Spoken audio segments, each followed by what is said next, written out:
Welcome in to David L. Gray. Happy to have you here for this live stream, this Monday live stream. Man, doesn't it feel good to have a quiet pope? Doesn't it feel good just have a quiet pope? No drama, nothing weird, nothing crazy. I mean, we deserve to have this after those last what what 13 years of just loud and messy and noisy.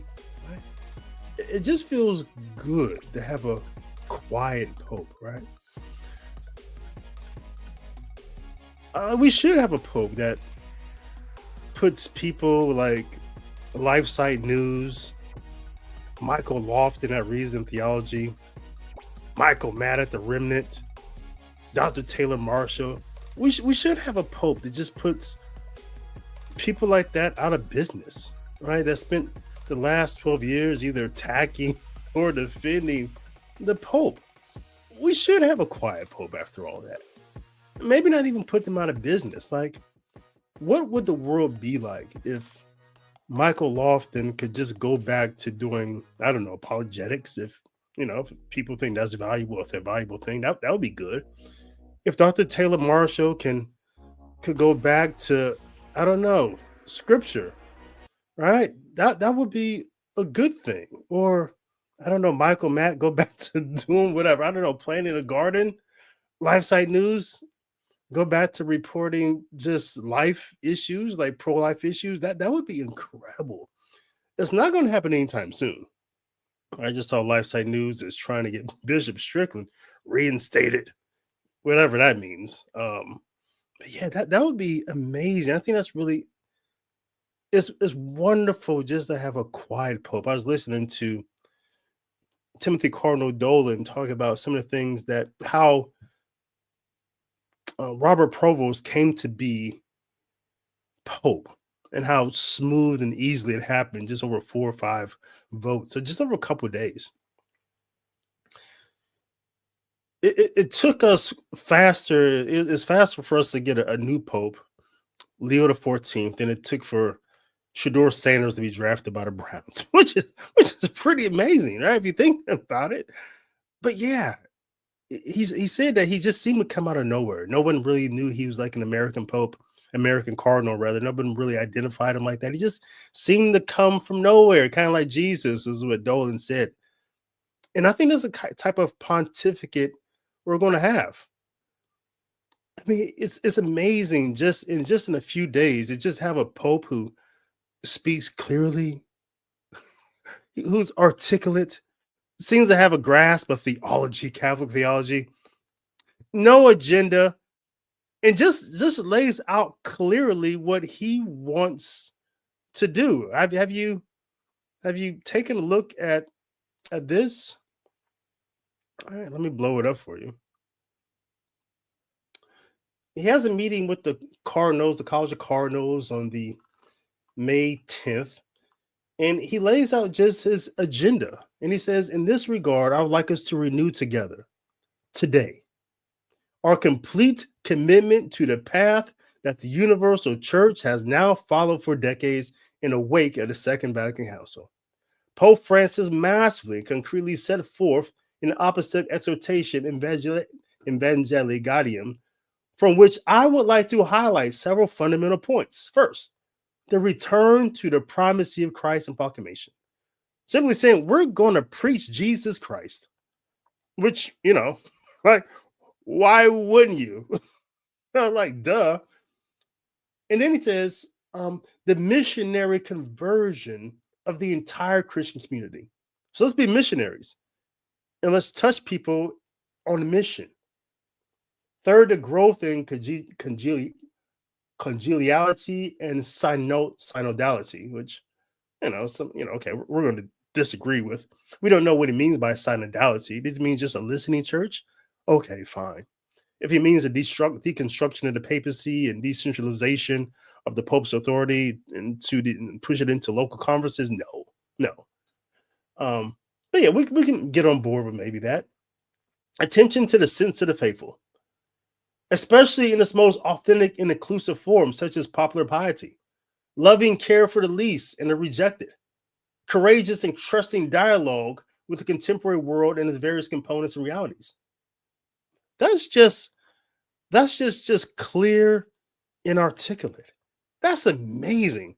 Just to have a pope just lay out his agenda, say, hey, this is what I want to do. This is my pope. This is how I'm going to pope. I'm going to pope like this. Man, and quiet, right? No weird talk on airplanes. No outreach to just nothing weird.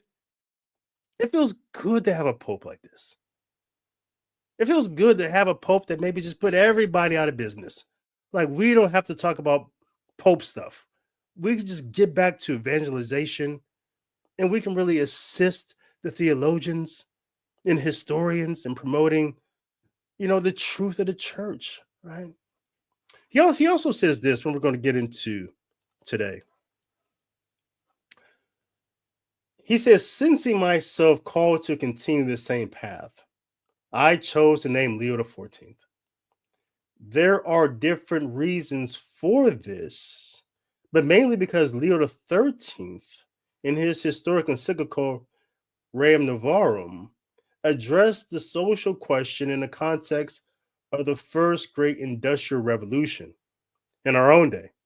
The church offers everyone a treasury for social teaching in response to other industrial revolutions and to development in the field of AI, artificial intelligence, that pose new challenges for the defense of human dignity, justice, and labor. Okay. That's fine. I think that's I think it's amazing that there's layers to the choice of a pope name. We could just say, oh, Rerum Novarum, fine. But Leo XIII was a little more complex than just that encyclical.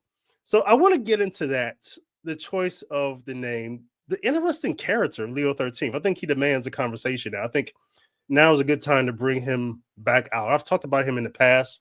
I'll talk about him here in my book, The Catholic Catechism on Freemasonry, which is the definitive book on the subject on church prohibition of Freemasonry. But I want to bring out a little more now. So let's get into that on this show. This is David L. Gray. And then after that, we're going to get into just some weird, I thought some just wacky takes on the new Pope. So we'll get into that next. This is David L. Gray.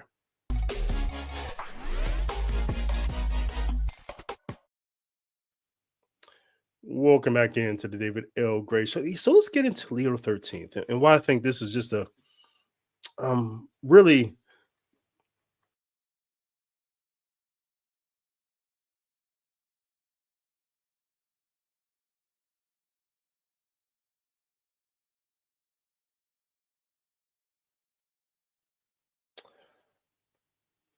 let me clip the buffer here real quick. Get this thing speeding up here so it doesn't buffer out on us. There are two posts. I have some links down in the description box so we don't have to really get into this. But I have a link in the description box that talks about the two popes who were Freemasons in their youth, and also talk about scapegoating literature. So if you want to dig more into this topic, I speak about those more in length there. But there were two popes who were Freemasons in their youth, before they were priests, before they were bishops, obviously before they were cardinals and popes. The first one was Pius IX. It's interesting, though, that both of these popes who were Freemasons in their youth end up writing very strongly against Freemasonry later on.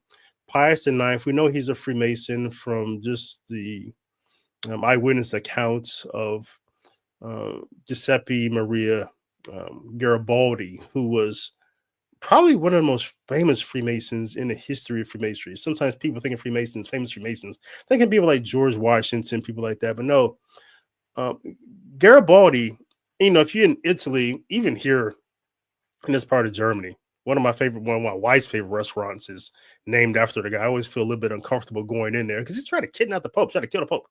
And then One of our favorite jazz club here is called Martin Luther's Jazz Club, which is, again, it's just weird going into these places. But you walk around Italy, everything's named after Garibaldi. But we know from him, from his eyewitness account, and from his rank as a Freemason and everything, he has no reason to lie about this. I would say that. He says, yeah, Pius IX was initiated, as a youth. But at that time, in the 1800s, a lot of youth, if you came from a good family, you were initiated into Freemasonry when you were 17, 18. It just was what it was. It's just a thing that you did. It was kind of like today, learning how, getting your driver's license when you're 16 or something. It's just you become a Freemason. And so nothing crazy there that Pius IX was a Freemason. It is crazy though when Pius IX is a Freemason, when the Freemasons of the United States are about to build a monument that's still standing in Washington, D.C., the Washington Monument, which is a Masonic edifice. Pope Pius IX sends them a stone, the cornerstone, to be used in that edifice, which, thanks to the providence of God, the anti-Masonic Party of the United States stole. And I wonder where it's at now. I don't know. They threw it in the river. Maybe it's being sold on the black market. I don't know, but they stole it. It was never used. Thank goodness, because that would still be a scandal today. Because you imagine the Freemasons saying, "Oh yeah, you guys Catholics aren't against the Freemasonry. You guys gave us a stone for Washington's Masonic monument." So that was, that's one of those things you look at Pius IX like, really, really, do you still have some ties there? But then he went on from there to write, prolific documents against Freemasonry. The second Pope who was a Freemason in his youth was Leo XIII. And like Pius, like I said, in their youth, long before they were priests, long before anything. And I'll get more into like how do we know that he was a Freemason, because it plays into the story that I think is very interesting here, something to note. But first, I would say, yeah, it's fascinating in Catholic history how you never get two bad popes in a row who use the same name.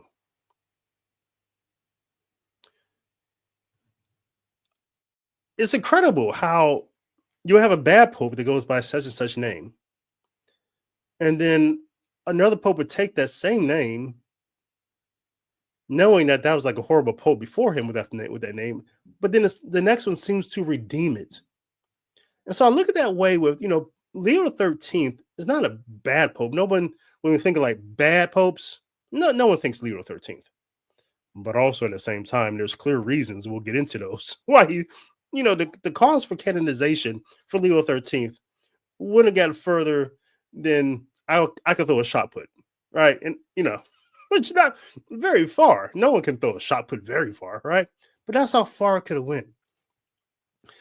I mean, we can think about, I don't know, Stephen the sixth, right? Who he was the one that was the cadaver synod when he not resurrected, but exhumed the corpse of his predecessor, Pope Formius, and had a trial for him. It just desecrated the body. But then, there was a Stephen the seventh who was just a little bit better. Now, Stephen the seventh, although I think he's Stephen the seventh, he's the one who, he's kind of owned, right, by a Roman noblewoman, but he does some good things, even though he's kind of leveraged, right? And then there's Benedict the ninth, and there's been many good Benedicts after him, but Benedict the ninth, he was just shady character. I think he was Pope like 2 or 3 times and just did bad things. I think he sold the papacy at one time, at least accused of. There was John the 12th, right? He became Pope when he was a teenager, and he was just debauchery, just a criminal, just hood, just ghetto, just bad. But then there's a John the second, right? He comes and he again, he's facing issues with Roman nobility, but he did some good things. And I think about this the same way when now we get Leo the 14th. following Leo XIII.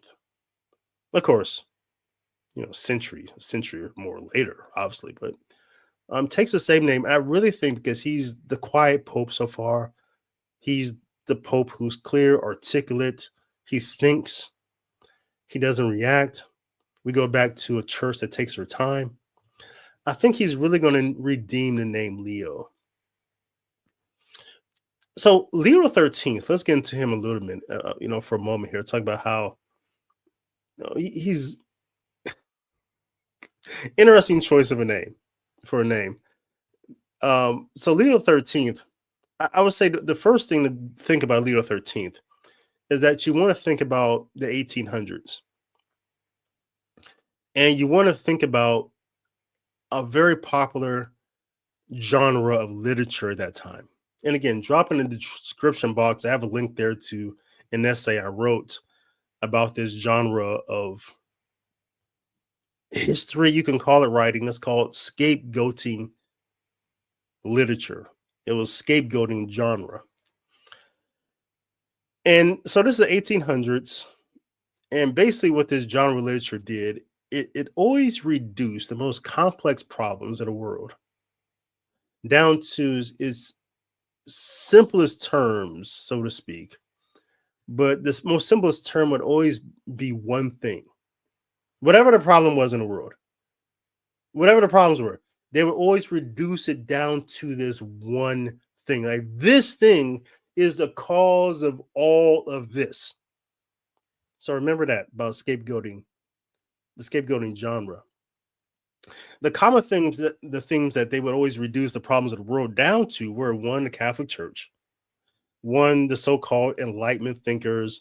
Voltaire had volumes of books written about him in the scapegoating genre. Voltaire was always a problem. So Catholic Church, Voltaire, other Enlightenment thinkers, the Jews. The Jews were always a problem, and the Freemasons, sometimes the nobility, right? So those are usually your five: the Catholic Church, Voltaire, the Enlightenment thinkers, the Freemasons, the Jews, and the nobility. So I think when you reduce problems down to one thing, I think that writing the genre was so popular because it was easy. It didn't really involve much of the intellect at all. People like simple solutions. They really do. What's the problem? It's this. Oh, fixed, right? And then people can really like harness all their energy on that one thing, whatever it is. The Catholic Church, Voltaire, Freemasons. Let's destroy that. Let's focus on that. The scapegoating genre is still popular today. It looks a little bit different. It looks like MSNBC. It looks like Fox News in some way. Who's the problem? It's Trump. Orange man, bad. Let's destroy him. It's the scapegoating genre still revisited, still popular. It's what we do. It's the human tendency to be dumb and not really think about things. We don't want things to be complex at all. We just want simple solutions. So that's really the scapegoating genre and why it was very, very important. Now let's get to Leo the 13th within this framework of the scapegoating genre. So Leo was Pope for like 25 years, so mid to late 1800s. And so he wrote a lot of encyclicals, obviously, because he's Pope for 25 years. And he was not immune in his encyclicals of the scapegoating genre. Some of his encyclicals were just that. Now, I've never found any errors in his encyclicals, so to speak. But being familiar with the scapegoating genre, when I'm reading them, I can see, oh, he's blaming everything on this one thing. Okay. The thing about Leo XIII, though, which really weakens his case, especially when it came to his some of his writings about Freemasonry outside. I would say not his writings about Freemasonry, Humanigenus, and oh my God, there were like 9 of them. The case is not weak in his encyclicals, but they sort of weaken him as a person. And let me tell you why. The story of Leo XIII being, the Freemason Pope. He's a Pope in his Freemason in his youth before he became a priest. But his story of Leo cannot be told without telling the story of Leo Taxil. Leo Taxil. This is really a pseudonym that Leo, I forget his real name, but he takes sort of the play on Pope Leo. So Leo Taxil, he made use of the scapegoating genre like no one else did.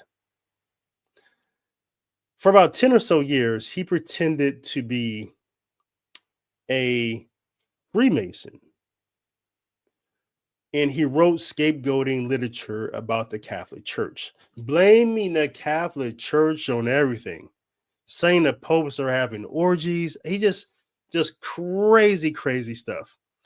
And he made a lot of money doing it. And then he flipped the script. He said he converted to Catholicism. He left Freemasonry behind. And so he began writing scapegoat literature about the Freemasons.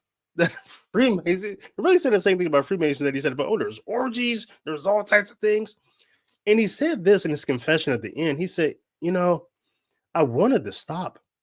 And I thought people wouldn't believe me because the stuff I was saying was so outlandish. But the more things I would say, the crazier they would say, the more these Catholics would believe what I wrote. And I was making a lot of money, so I kept going. This is what he says in his confession. So he flips the script. He becomes this supposedly Catholic now who's writing about Freemasons. And some of the things he's saying is amazing. They're still around today. And when I converted to the Catholic Church and I was hearing some of the things that these Catholics were saying about Freemasons, which eventually inspired me to write this book again, which I wanted to be like the true definitive source about, okay, this is what the popes have taught. This is what the church has taught about why I became a Freemasonry, not all these crazy things. Because I was hearing from Catholics some of the same stuff that Leo Taxil was saying centuries later. 3 unique things that Leo Taxil invented. One, that there is degrees within degrees of Freemasonry.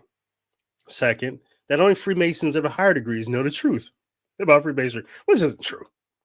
If you're a Freemason, you know the Freemasons talk, right? And they want you to go to the more light degrees, the subsequent degrees, other degrees.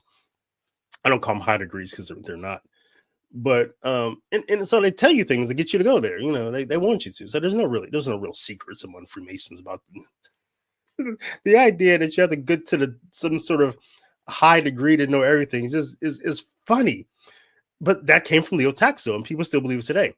The other thing is that, degrees within degrees, only that Freemasons explicitly worship Satan.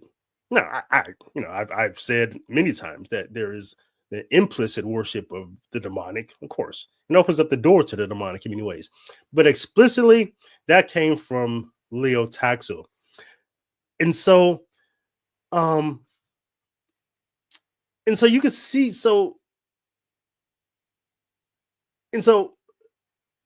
Leo XIII is heavily influenced by Leo Taxil. We know this because he was one of his biggest fans. And so he invites Leo XIII invites Leo Taxil to a private audience in the Vatican. And it was there where it was Cardinal Rampolla. Yeah, Cardinal Rampolla, and who was a famous cardinal at that time, and Pope Leo XIII. They tell Leo Taxil that, hey, we have been initiated into Freemasonry when we were kids, And Leo XIII also tells Leo Taxil that I've read all your books. So he's his biggest fan. This is like a big deal for Leo XIII. This is like, I don't know, your teenage daughter meeting, I don't know, Miley Cyrus or Taylor Swift or something like that. This is like a big deal. Like, who am I a big fan of? I don't know. This is like me meeting Michael Jackson when I was like 13. I don't know, right? This is a big deal. And so yeah, it says, yeah, we're both initiated in Freemasons when we were kids. Um, but he says that he said, after I read all your books, this is Leo talking to Leo Taxo. He says, after all the reading all your books on Freemasonry, and was convinced, both after being initiated and after reading your books, that the devil is truly in a Masonic lodge. Right. So he's gleaning from both his experience as a Freemason when he's a kid and from this fiction, this scapegoating genre fiction being written by Leo Taxo. Right. So this had to be around 1884 when this meeting happened, or prior to. Because in 1884, a lot of things happened with Leo Taxo. I mean, with Pope Leo XIII. First, he writes Humanum Genus, human race, which is scapegoating genre in a cyclical form. Scapegoating genre in a cyclical form. He writes as a cyclical. In 1992, Guardians of the Faith would be even more scapegoating genre. And that one, he would blame Freemasons for everything. He like has a whole list. Is itemized. All these problems were caused by Freemasons. Pure scapegoating. Not saying it's not true. I think I think a lot of those. I didn't live at that time, but some of those things clearly, yeah, you can point to Freemasons and say, okay, they had some influence there, right? So I'm not saying it's not true. I'm just saying he used a scapegoating genre to explain what was going on. But in Humana Genus, we have to let him off the hook, even though he used a scapegoating genre there. The Holy Spirit seemed to have saved him because he underpins this whole argument against the Freemasons by saying that this is naturalism, which is really building upon what Pope Clement XII has said in 1738 in his encyclical against Freemasonry, Enmity. And so he says naturalism, Freemasons practice naturalism, which was really the saving grace. It's really saved that encyclical from being, um, being something people could say, oh, he's just saying everything that Leo Taxo said. And really, the only time he comes close to even repeating Leo Taxo was when he picks up a little bit off of Pius IX, saying, oh, this, synagogue of Satan, he alludes to that, right? Other than that, yeah, it's really, I think, a powerful encyclical. Guardians of the Faith, not so much. It's really just an agenda piece, and is pure scapegoating genre, right? Also in 1884, one of the most popular scapegoating genre books is endorsed by Leo XIII.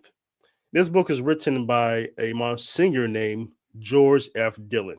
The book is called The War of the Antichrist with the Church and Christian Civilization. Pure scapegoating genre. In this book, he blames everything, George Dillon, on the Freemasons and Voltaire. He like doubles down. Usually scapegoating genre just names one thing. No, Dillon goes in for the Freemasons and for Voltaire and for the Jews. I think he talks about the Jews in there too. So it's just scapegoating genre par excellence. And Dillon also repeats Leo Taxo. And he says things like, oh, only the high Freemasons know the truth. There's degrees within degrees. He says this same stuff from Leo Taxo. It's pure scapegoating literature. When I started St. Dominic's Media back in 2017, and we were thinking about, hey, we should do something with Freemasonry, which eventually ended up in that book. And I was thinking about some other stuff. Hey, why don't we republish some older stuff? So I was looking around and I ran into George F. Dillon's book, and I read it and just laughed. I thought it was fiction. I said, who wrote this? Right? This before I knew Leo really endorsed it. I think he paid for some out of his own pocket to endorse it. And just a trash book, just one of the worst books that's ever been written that's called itself a history book. So we didn't decide to publish it, but later on, I think Tan published it, and that's what Tan does. But Yeah, it's a bad book. But again, this is scapegoating genre. Leo the 13th really bought into that. And so, and later on, years later, a guy named Dr. Taylor Marshall, he wrote a book called Infiltration, which is really just a throwback to that time of scapegoating genre, in which he blames everything on what he calls the Carbonari, the Alta Vendetta. And the problem with Dr. Taylor Marshall is that he repeats George Dillon by saying that the Alta Vendetta was written by Freemasons, which it wasn't. And the Carbonari was not exclusively Freemasons. And so he makes this whole argument, the scapegoating argument, pinning everything down on one thing, but it turns out to be that one thing isn't even true. So, which again makes Infiltration a book of fiction. So, it's fascinating how these things like keep recycling themselves. But back to Leo 13th and the choice of it's something that we have a Leo 13th now because Leo 14th now because Leo 13th also in 1884. Like I said, there's a lot going on in this year. So this is the year that Pope Leo 13th, he had this vision of, well, let me back up for a second before I get to the vision and the whole St. Michael prayer. Pope Leo was, well, I don't know how to say it. I don't know how to say, was he a drunk or a druggie? I don't know what to call it. But he really loved this drink called Vin Marini. Vin Marini, I think how you pronounce it. It's not in, it'll be illegal today. You make this today, you're going to jail.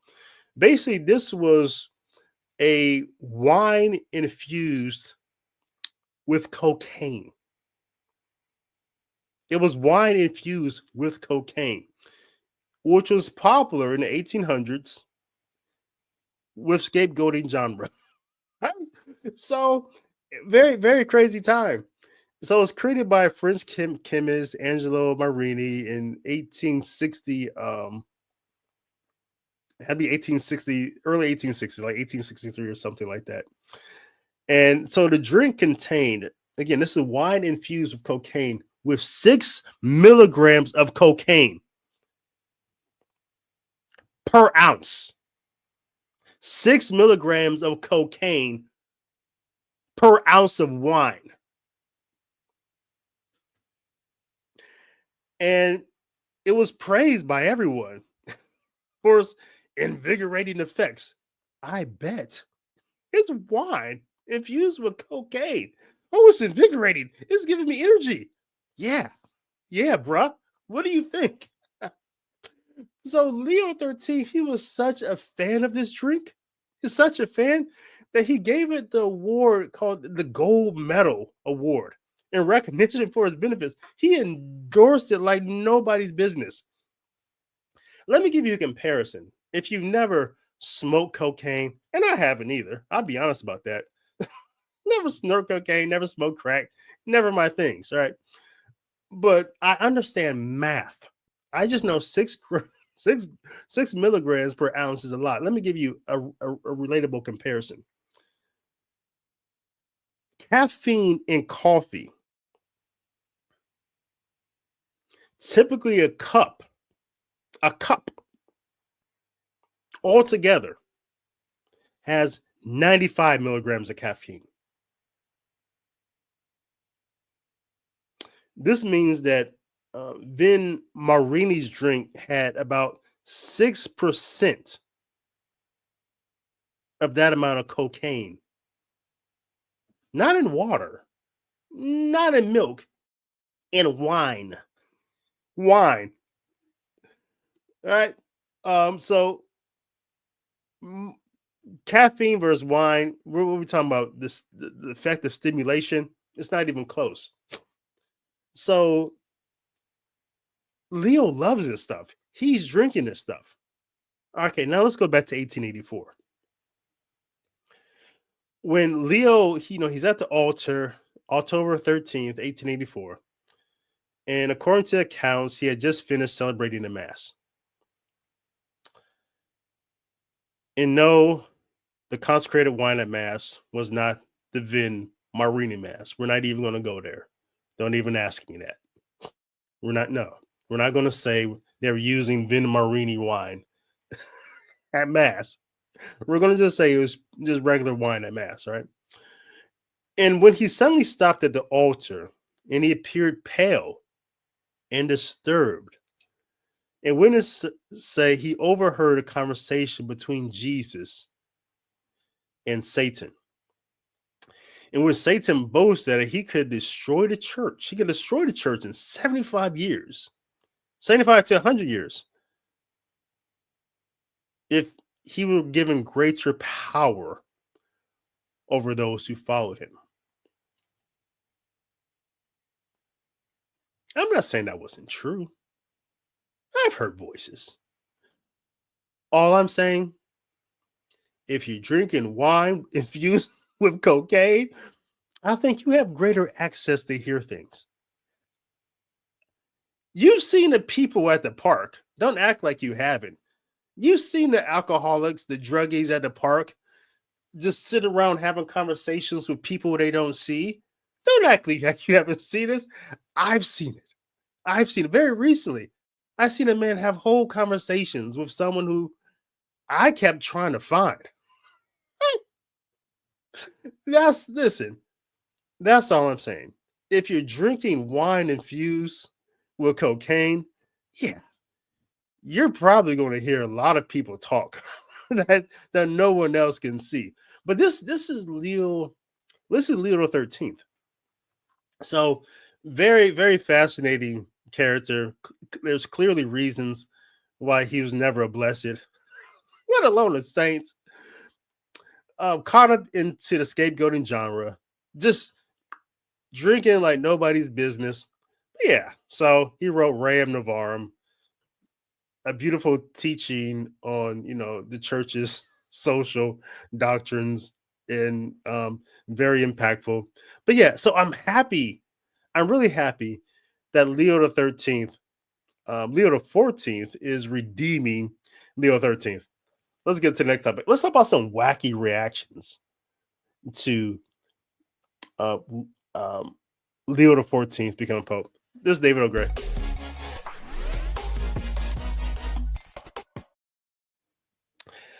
Yeah, so some wacky reactions, man, that are out here on the internets about the Pope. But yeah, if you make sure you guys get down into the description box, Scapegoat Conspiracy Literature in the 1800s. That's the title of my latest essay. Check it out if you want to learn more about the scapegoating genre. I've always been completely fascinated. Back when I was a Freemason, there were like these old books in the lodge, and I started reading them, and it had nothing to do with Freemasonry at all. It was scapegoating genre. I didn't know the name at that time, but that's my introduction to Voltaire. I was reading these books, and everybody kept blaming everything on this Voltaire person. So, and ever since then, I've just been fascinated by the genre that still resurrects itself today, in print, in news, everywhere. It's what we as humans do. We reduce things down to their simplest terms.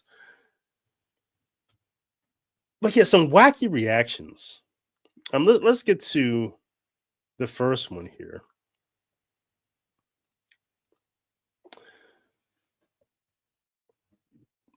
This one here is from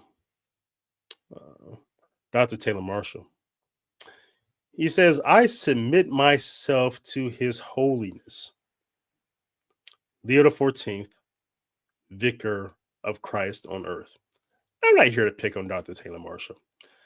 I'm just here to pick on everybody who spent years saying that Francis wasn't a pope. He doesn't call himself the Vicar of Christ. The seat is vacant. All this trash that people were talking about Francis. Listen, I'm like this. You just can't keep picking your popes. You can't pick your pope. You can't. You can't say Francis was not your pope, and then Leo XIV is. It doesn't even work like that. It doesn't. And we need to keep all this evidence. You have a lot of people who are Francis haters. And your boy here, of course, I said Francis was the worst pope ever. But again, I said he's the worst pope. I recognize that he is pope. And I never said the seat was vacant. But there are people who are saying the seat was vacant. There's questions about whether Benedict really resigned. Francis isn't the Galen Mafia put him in place. He's the illegitimate pope. Listen, I would just want to keep all this evidence, make a record of all this evidence of everybody loving on Leo XIV now. When a month or so from now, he's going to double down on the death penalty being inadmissible. He's going to double down on the death penalty being contrary to the gospel.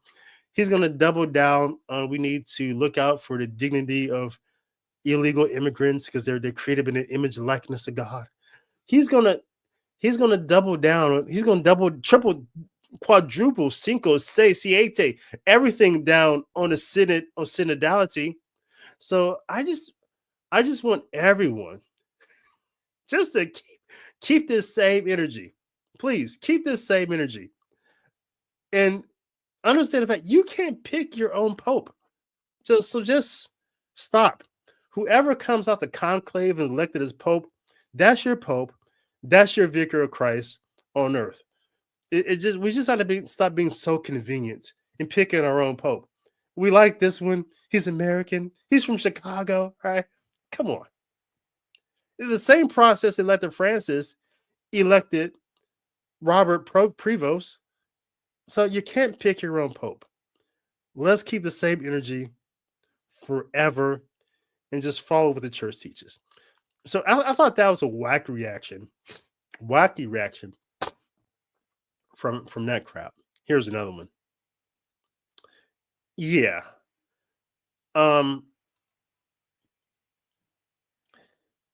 Here's Charlie Kirk. But again, I'm not picking on him. This is just a screenshot from Twitter. A lot of people were saying the same thing. Excuse me.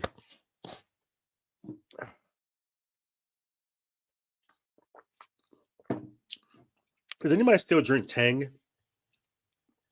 Is that me? All right. I prefer Tang over orange juice. I do. But Charlie Kirk, he says, yeah, this is just a bad take. People looking at Pope Leo XIV as some sort of political figure, looking at his voting record, saying, "Oh yeah, he always voted red, down ticket. He always voted. He's a registered Republican. He's one of our people." maybe he does vote like a lot of people vote who are conservative and traditional Catholics. Maybe he does. But and I understand Charlie Kirk. I mean, he looks at everything. That's his job, to look at everything through political lenses. But I just don't think that's a good lens to look at Pope. This is one of the reasons why I don't like having an American Pope. Hey, people look at him through these constructs that we do in America. Like everything is political. And the best way to understand Leo XIV is, like I said in my video, when he's first elected, you have to look at him through the lenses of his formation as an Augustinian. That's how he sees the world. Also, you can look at it to the people who raised him, his mother and his father, their backgrounds. I'll get into more of that later. But yeah, but to really say who he's going to be based upon how he voted is very shallow. And I thought that was a really wacky and a bad take. And here's my last one. So I posted something about, so we're very happy about he's an American, he's from Chicago, went to Villanova. But what we're not allowed to say, apparently on my Facebook page, some people got mad. I pointed out the simple fact that his mom was black. Oh, God forbid we point out the ethnicity of his background. His dad is on his paternal side, he's Irish, right? Can we point out some simple things? Yeah, and the reason why I think this is amazing, I'm going to talk more about this on Thursday with a real genealogist, Jari Horora. Sorry, Jari, if I messed up your last name, but he's a real genealogist. But we'll talk more about this on Thursday. But the reason why I thought this is important is because I can't tell you how much I love the fact that not only do we have a pope from America, but it's not someone like Dolan. It's not even someone like Gregory. It's Prevost. And Prevost, he embodies everything that America is about. Is good and it's ugly. It's very ugly. He's truly a son of America. I love that. It's an amazing story that I think has to be told. On his paternal side, he is a son of immigrants to this country, Irish immigrants. Amazing. On his maternal side, he's a son of possibly enslaved people, but more directly from his mother. Not talking about her parents. That's interesting, from Haiti, possibly slaves. But from his mother's side, who was a mulatto, she was a mixed race. And like a lot of mulatto people, not I won't say a lot, but a number of mulatto people at that time, if you were light enough to pretend, or what we would say in Black history, we would say pass as if you were white, you were light enough to pass as white. A lot of people did. A lot of people from the South who were very light from rape or from prostitution or just love, but ended up being a product of a biracial relationship, one way or the other. Ended up being born with very fair, light skin.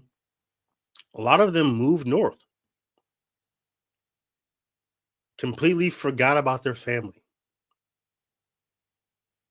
never contacted them again, changed their name, always married someone white, especially women.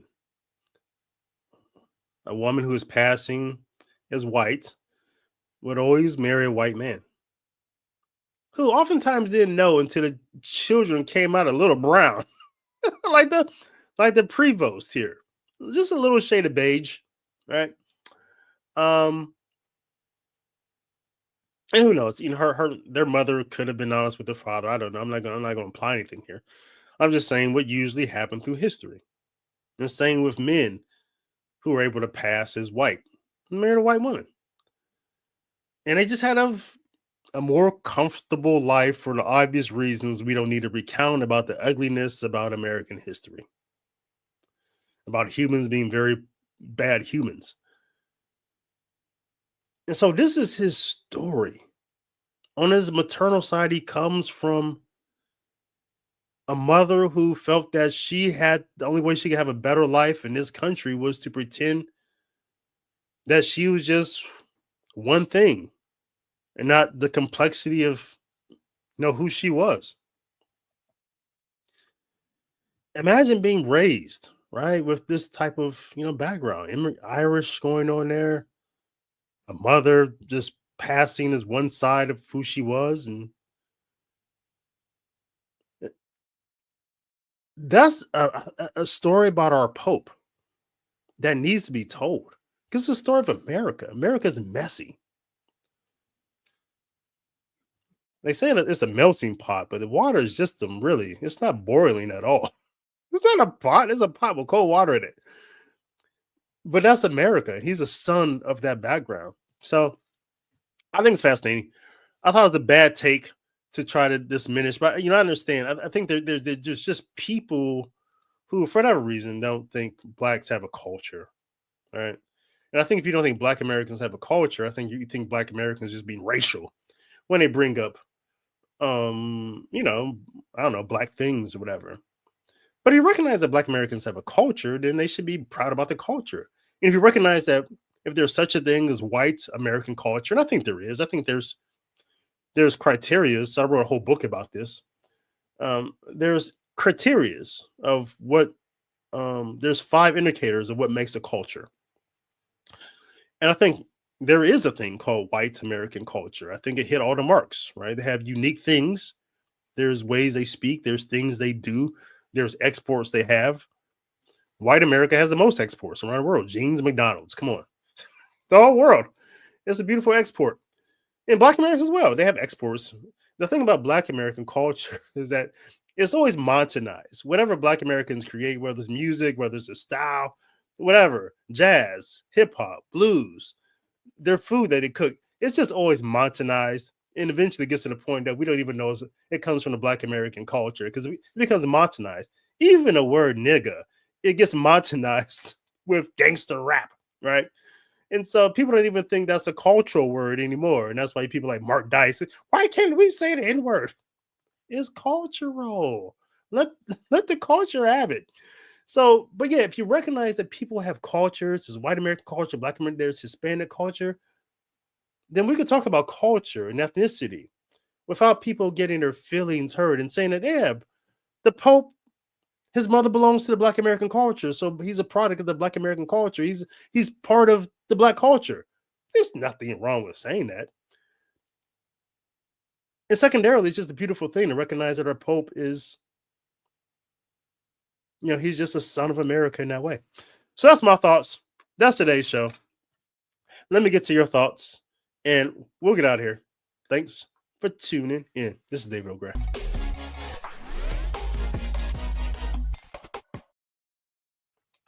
Welcome into the David L. Gray Show. I appreciate you.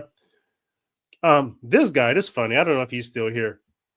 It's funny. This person, Patrick, even before the show started, Patrick was like, garbage. I get it. You didn't like the title. Leo XIV takes the name of the last Freemason Pope. I get it, right? We're being very defensive already. Laura want to talk about the cover-up sex abuse. Yeah, I'm aware of that. I don't know what more we can really say there. It seems that what more could he have done? I don't know, right? I don't have all the facts there, but it seems like he did everything he could do. So some people are saying he was aware of it earlier. So I don't know. But I'll let other people who are more skilled in that talk about that. Laura says, yes, it's never, just one thing.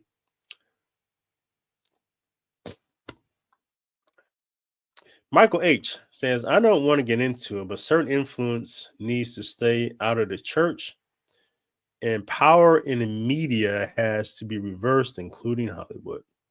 Yeah, I would agree with you. Freemason equals Jew. That's also a scapegoating genre myth that started in the 1800s, and largely, I would say, some of the scapegoating genre that came out of Germany, was responsible for connecting the Jews with the Freemasons. So I never really wrote about that in depth or even talked about it. It's just something that I know. But yeah, but it's something that you hear. Oh, the Jews and the Freemasons. No, that came out of scapegoating. Not, and this isn't to say that everything I'm not going to dismiss all the scapegoating genre, because a lot of things they did say about Voltaire was true. A lot of things they said about the Freemasons were true. It's just blaming everything in the world, every problem that the world is facing on one thing was the problem.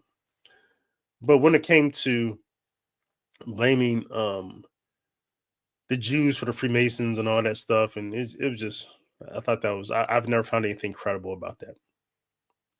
Michael was saying my grandfather on my mom's side was Protestant 33rd degree, but my mom became Catholic, of course. But all she wanted to talk about was war and airplane. From one family to the next.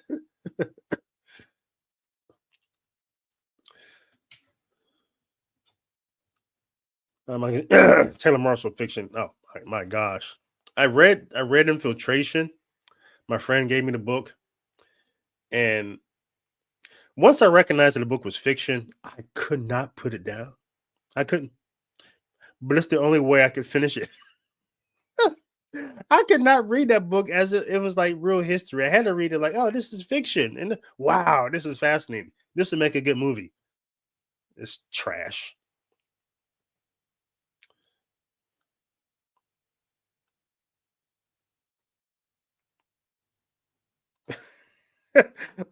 Yeah. Yeah.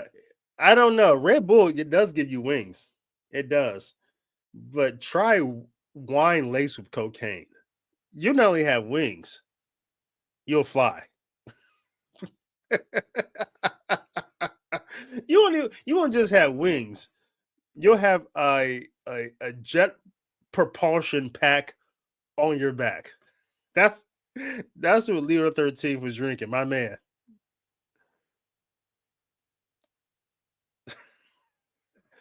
Trump. Oh yeah, like Trump awarding Fauci. Yeah, that's a good comp. Original Coca-Cola had cocaine in it too. Yeah, it did. It did. I don't know if it had like 6 milligrams. It probably didn't. Um, but yeah, I mean, carbonated water mixed with cocaine. Listen, fine. I'll drink that. I'll drink it a little bit, as long as I'm not don't have to take a blood test at work the next day. But wine laced with 6 milligrams um per ounce, 6 milligrams per ounce. Nah, nah, I'm not drinking that. Yeah, Leo issued 11 papal encyclicals on a rosary, earning him the title Rosary Pope. Yeah. Hey sis, how you doing? Surprised you're not out there golfing.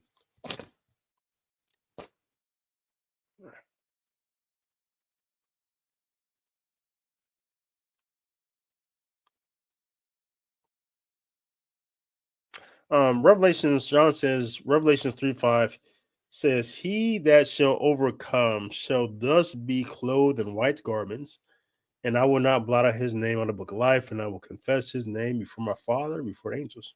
Yeah.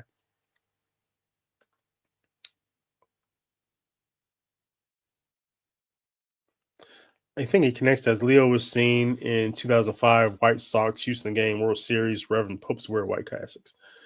Um, it hasn't been a week. Calm down. Everybody's just really excited about the new Pope. I know there's been a lot of. There's more content though about Shador Sanders, honestly, about Pope Leo the 14th. So I'm a little bit disappointed. People are still more excited about talking about my Cleveland Browns, about this kid drafted in the 5th round than Pope Leo the 14th. But yeah, there's a lot of content being created about him, and I'm excited. I'm happy people were excited, but also, yeah, calm down. On CBC, Freemasons are indirectly connected to the Jews because the Freemasons took the Kabbalah mysticism.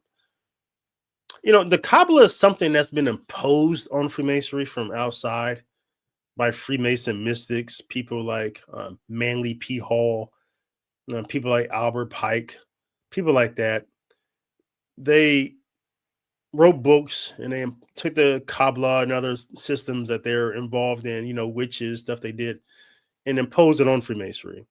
But there's nothing in Freemasonry itself and in the degree work that, even touches upon any sort of Jewish mysticism. So, yeah, completely indirectly connected, I would say. Um, when I was a Freemason, I think I was the only Freemason that I knew that was talking about Jewish mysticism. No Freemasons in my circle was even aware. So it's not even common So I think it's something that people who are outside of Freemasonry are more aware of than Freemasons themselves. So it's kind of fascinating, though, that that's the case. Mike said, you brought up some things I probably wouldn't have heard anywhere else. Yeah. That's why people come to the David L. Gray show, Michael. I talk about things that are inconvenient to talk about and things that people don't even want to hear, right? That's why I only have 26,000 subs, not 2.6 million. All right. I really should start talking about things that people want to talk about. I should start playing the songs that you want to hear. But, you know, I'm just here to talk about what I want to talk about. And if you like what I talk about, tune in. That's what we're doing here. I hope Pope Leo at least mentions the birth control pill. Yeah, I'm sure he will. Sure he will. And IVF. Yeah. Oh, you're not golfing because it's raining? Yeah. Yeah. They've been I have a guy that always sees me at work. We talk all the time about sports. He's been trying to get me out to the greens. And so it's been so long. I think I just got to start off at the driving range and go from there. But yeah, hope to get back out there. All right, my friends. Thanks for tuning in. I'll see you Thursday. Like I said, I have a genealogist here. I think that's what you call them. Or what do you call people who search for ancestry? Are they genealogists? Yeah. So I have one on here Thursday. So we're going to dig deeper into Pope Leo XIV's Irish and Creole and Haitian backgrounds. I'm really looking forward to that. So we'll see. Oh yeah, let me get to the poll. Thanks, Laura. Appreciate that. Let's get to the poll.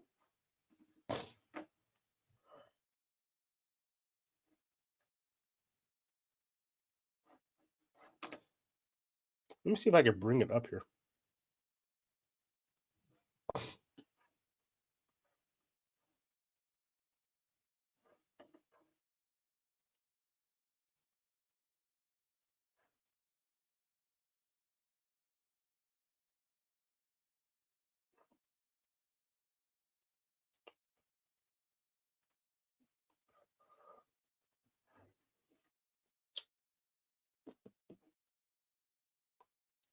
I just can't really see it.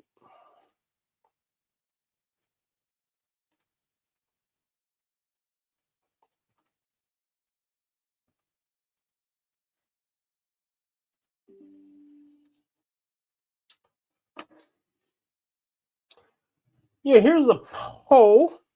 It says, how excited are you about Pope Leo?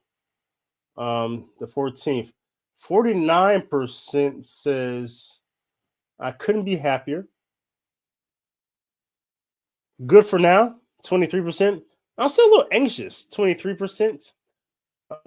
Good for nothing, 6%. So that's pretty good. I couldn't be happier is definitely the definite winner. So that's really incredible. So it's almost 50%. Like, I'm really happy. Man, that's really good news. I'm excited to hear that. That's dope.